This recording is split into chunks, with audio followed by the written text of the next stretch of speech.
চুয়াডাঙ্গায় বিদ্যুতের প্রিপেইড মিটারের সুবিধা পেতে শুরু করেছেন গ্রাহকরা। প্রাথমিকভাবে 17,000 গ্রাহক পাচ্ছেন এই সুবিধা। সংযোগ পাওয়া গ্রাহকরা ঘরে বসেই মোবাইল অ্যাপের মাধ্যমে প্রিপেইড মিটার রিচার্জ করতে পারছেন। চুয়াডাঙ্গা শহরে বিদ্যুতের প্রিপেইড মিটার বসানো শুরু হয়েছে। প্রাথমিকভাবে 35,000 গ্রাহককে আনা হচ্ছে এই সুবিধার আওতায়। এরই মধ্যে 17,000 গ্রাহকের বাড়িতে বসেছে প্রিপেইড মিটার। আধুনিক এই পদ্ধতিতে সেবা পেয়ে খুশি গ্রাহকরা।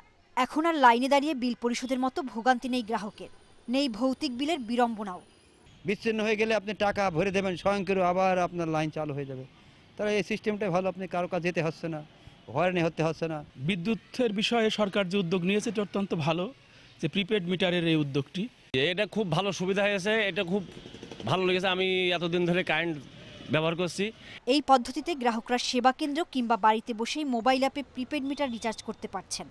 50% গ্রাহক এই মিটারের সুবিধা পাবে। আপাতত পর্যায়ক্রমে এটা শতভাগ সম্পন্ন করা হবে। তো স্মার্ট প্রিপেমেন্ট মিটার ব্যবহারের সুবিধা হচ্ছে যে আপনার এখানে গ্রাহক যতটুকু বিদ্যুৎ ব্যবহার করবেন ঠিক ততটুকুনি রিচার্জ করবেন। এখানে অতিরিক্ত বা বাড়তি বিলের কোনো ঝামেলা এখানে নেই। আরও 18,000 গ্রাহককে আধুনিক এই সুবিধার আওতায় আনতে কাজ করছে বিদ্যুৎ বিভাগ। Independent news desk.